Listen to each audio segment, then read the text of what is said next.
class is now in session. I'm Professor Hockey, and today we will be recapping the 2021 season that has just passed for the San Jose Sharks. It was a shortened season, just 56 games due to the COVID situation around the world and in North America, of course.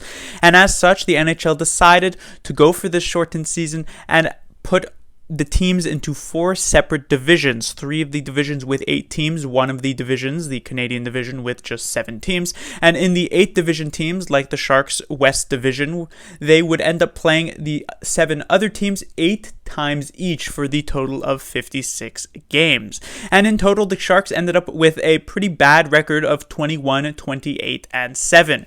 Coming into the season, there was not too many expectations surrounding the San Jose Sharks. Many thought that they would once again repeat as a bit of a bottom feeder in the NHL, and while there was slight improvement, the Sharks only ended up going from, I believe, 3rd last in the NHL up to what is currently 7th last. I say currently 7th last because the regular season is technically not over, as there's a few Canadian division teams who are still playing a couple regular season games remaining, and technically the Vancouver Canucks could very well pass the Sharks and put them into 6th last, but that's neither here nor there. Basically, the Sharks were out of the playoffs. And so for those hopeful Sharks fans like myself who thought that the Sharks maybe would bounce back this season, it didn't end up happening.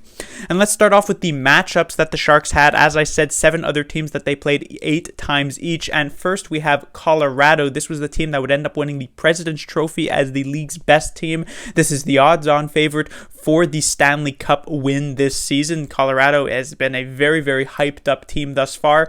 And the Sharks, as expected, did not perform particularly well against them. They had a couple of wins, and there were some close-ish games. There was an overtime loss, but then they also got shut out 3 times by the Avalanche, and these weren't shutouts in which, the Sharks looked really good, but the goaltending for Colorado just stood strong. These were shutouts that, Grubauer, the Colorado Avalanche goaltender, could be half asleep and yet still be able to make all of those saves that he did. And so a 2-5-1 record versus the Avalanche. Even worse, however, was their record versus the Golden Knights. At the very least, they managed a couple of wins against the Avalanche and got a total of 5 of a possible 16 points. Against the Golden Knights, they did not win a single game. 0-6-2 was their record versus Vegas, and while there were a couple of close games, it was kind of very representative of how the series went this season. Their final game against the Golden Knights, the final game of the season for the Sharks in general, where they got smacked around and lost 6-0. And this was a big issue for why the Sharks would end up missing the playoffs, because while they somewhat took care of business with the teams that were surrounding them, the other bottom of the barrel teams, when it came to the top of the table, while certain teams like the Kings and the Coyotes could steal some wins against them, the Sharks really struggled against these top 2 teams. Next was Minnesota, a team who I had kind of was hoping would join the Sharks in the West Division compared to a team like the Dallas Stars, because the Wild were not particularly impressive last season, and of course the Stars were Stanley Cup finalists last season, and yet Minnesota performed way past expectations, looking very strong this season. The Sharks performed, I would say, admirably well against them, but in the end still a losing record, 3-5-0 versus the Minnesota Wild. A few close calls, a few close games, but in the end the losing record is still there. Next was their performance against the St. Louis Blues, which was very interesting because the Blues actually had a very poor start to this season and ended up with a strong finish, and yet the Sharks actually played the Blues their full 8 times, basically within the first half of this 56 game season. And so they were really dealing with the Blues when they weren't looking particularly good, and yet the Sharks still end up with a losing record, or not technically a losing record, but they did lose more games than they won, even though it is technically by NHL standards a 500 record, with this record of 3-3-2. So they played decently well against the Blues, but in the end the Blues, even with their strength of schedule down the stretch, managed to perform pretty well against teams like Vegas and Colorado, while the Sharks just not so much. Next was their performance against the Arizona Coyotes, which was also not great. At times, the Coyotes played the Sharks looked even worse against the Coyotes than they did at times against, the Wild and the Blues, the 2 teams ahead of the Coyotes in in the standings. And so in the end, they would end up with a record of 3-4-1 against them. Not awful, but not particularly good for being against a non-playoff team. Next was the Los Angeles Kings, the team that the Sharks did the best against this season. It started off with a split in their little 2-game series where the Sharks won and then got smacked around 6-2. However, after that, the Sharks went on a 5-game winning streak against the Kings and would cap it off, unfortunately, with a loss. But in total, the season series would end 6-2 for the Sharks, and they were, on all accounts, I would say, the better California team this season, at least in the head-to-head matchups. And finally was the Anaheim Ducks, one of the worst team in the West Division, one of the worst teams in the entire league. And while the Sharks would end up with a winning record against them, it certainly should have gone a lot better than it did. A 4-3-1 record, but I should put it into perspective that the Sharks were 4-0-1 against the Anaheim Ducks after the first 5 games, but actually lost the last 3 matchups against them, which also definitely hurt them for their chase to the playoffs down the stretch, right? The Sharks were very much in the race with the Blues still struggling, and the Sharks only were a couple of points out, but an 8-game loss streak that occurred past the halfway mark really just ended the season for the San Jose Sharks. Moving on to the players, leading the way was Evander Kane. I talked about how he was the best player for the San Jose Sharks this season, and the stats just go to prove that.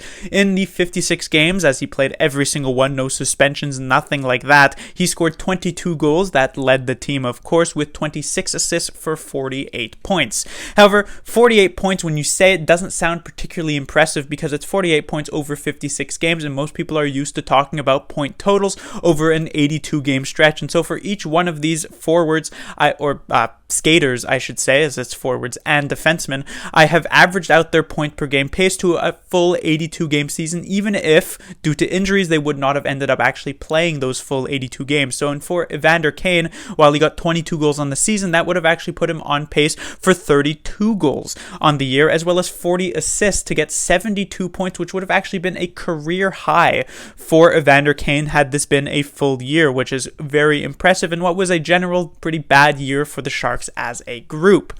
Tomas Hertl did not end up playing the full season. He missed a couple of games. However, he still managed to get 19 goals and 24 assists for 43 points. To put that over a full season, that is 31 goals, 39 assists for 70 points. So Tomas Hertl, it wasn't a great start to the season, but he definitely finished quite strong, especially when he got put on a line with Barabanov and Evander Kane and ended up looking pretty good. However, after Tomas Hertl, there is a pretty significant drop-off in terms of points. Logan Couture did not play the last 3 games of the season, so only 53 on the year. However, in terms of stats, 17 goals and 14 assists for just 31 points on the year. That would put him on pace for 26 goals, which isn't too bad, but only 22 assists for a total of 48 points, which would actually be his worst points per game season since his first year in the NHL. And I'm not talking about his first year where he was a Calder candidate. I'm talking about the year even before that, where he played 25 regular season games and got just 9 points. So a pretty down year for Couture. After what was a strong start to the season, he was leading the Sharks in points and he looked like he was going to be the best Shark this season. The wheels completely fell off at about the halfway mark. Fourth was Timo Meier, who I once called the most disappointing player of the season for the San Jose Sharks, and now at the end of the year, I will stand by that remark. He played almost every single game for the Sharks this season, 12 goals, which is pretty bad for who is supposed to be a big scoring player for the Sharks, as well as 19 assists for a also total of 31 points over a full season. That would be just 19 goals. Now, reminder, Timo Meier should be and once was a 30 goal scorer for the Sharks, and he couldn't even manage to get 20 goals, at least as a points per goal per game pace this season. That, to go with 29 assists, would have put him only at 47 points on the full year. Next is Brent Burns, also playing all 56 games, was as reliable as ever. Still, whenever the Sharks were in doubt, out. They would send Brent Burns on the ice when they were trailing a goal, when they were leading a goal, when they were tied, when there was the last minute remaining, when there was a penalty kill that they needed to defend, when there was a power play they needed to score on. Brent Burns was the guy every single time, ate up a ton of minutes this season, and while he probably will never be that offensive juggernaut that he was just a few seasons ago, scoring 70 to even 80 points, he still has been pretty solid, I guess, for the San Jose Sharks. 7 goals on the season and 22 assists for 29 points, which over a full 82 game year, which of course Brent Burns probably would have played all games in that, just because he is that Iron Man type of player. He would have had 10 goals and 32 assists for 42 points. And finally, Kevin Labanc, as the 6th highest point scorer for the San Jose Sharks, played almost every game for the Sharks this season. There weren't too many injuries, at least among the top players for the San Jose Sharks this season. 12 goals and 16 assists for 28 points, which would have put him on pace for 18 goals, 24 assists, and 42 points. I've talked about Labanc a lot in the past. I've always said, if he could just find some level of consistency in his game, he could be an effective forward at the NHL level. But that was when I was talking about him at age, 22. But he's gotten somewhat older. He's still not old, certainly 25, 26 years old. But he has gotten somewhat older as of time. And it feels as though that this inconsistent version of Labanc is basically the Labanc that we are stuck with. So it was good, but it wasn't fantastic. There were also a few other players who obviously played a big part in this season. Carlson was 7th in points, Ryan Donato was 8th in points, but I will be expanding more so on each of the Sharks players who played this season at a further date down the line in the off season. Moving on finally to the goaltending for the San Jose Sharks, I've written down both Martin Jones and Josef Košenáš here instead of Jones and Devan Dubnyk, mostly because Košenáš is actually more so an important look at for the future for the San Jose Sharks compared to Devan Dubnyk, who has since been traded at the deadline this season. So Martin Jones, people were hoping for maybe a bounce back season, even though he's had a couple of years in a row that were not particularly strong.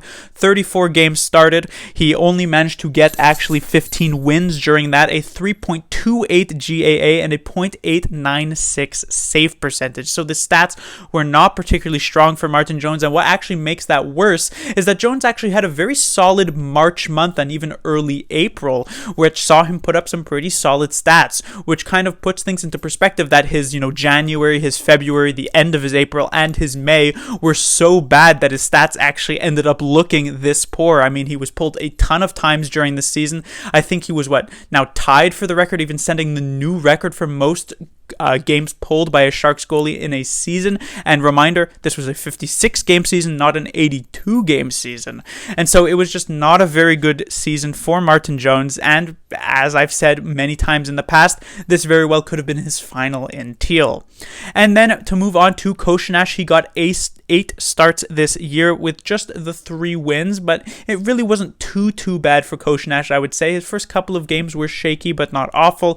3.17 in terms of GAA and a .899 save percentage, so similar to Martin Jones, and above 3 GAA and a below 900 save percentage is never really going to be an impressive feat. But while Martin Jones seemed to be trending downwards somewhat, and I've kind of given up hope on him, with Košenáš I felt as though there were some flashes of brilliance, I guess you could say, or at least have some flashes of potential that make me somewhat confident if the Sharks were to go into next season with him playing a decently sized role for the San Jose Sharks, he could do something. However, I don't think Košenáš is ready to be a starting goaltender at the NHL level, so if the Sharks are indeed looking to do some sort of competing next season, as Doug Wilson has not necessarily indicated, but he has said that they want to do more of a retool than a rebuild, it's pretty obvious that the Sharks will definitely need a starting goaltender for that season. But that will do it for this recap. As I said, further down the line in this offseason, I will have more in-depth looks at every single one of these players. But just in general, this was a pretty forgettable season for the San Jose Sharks, and hopefully they can at least make it up to us in the draft by taking a very good player. Class dismissed.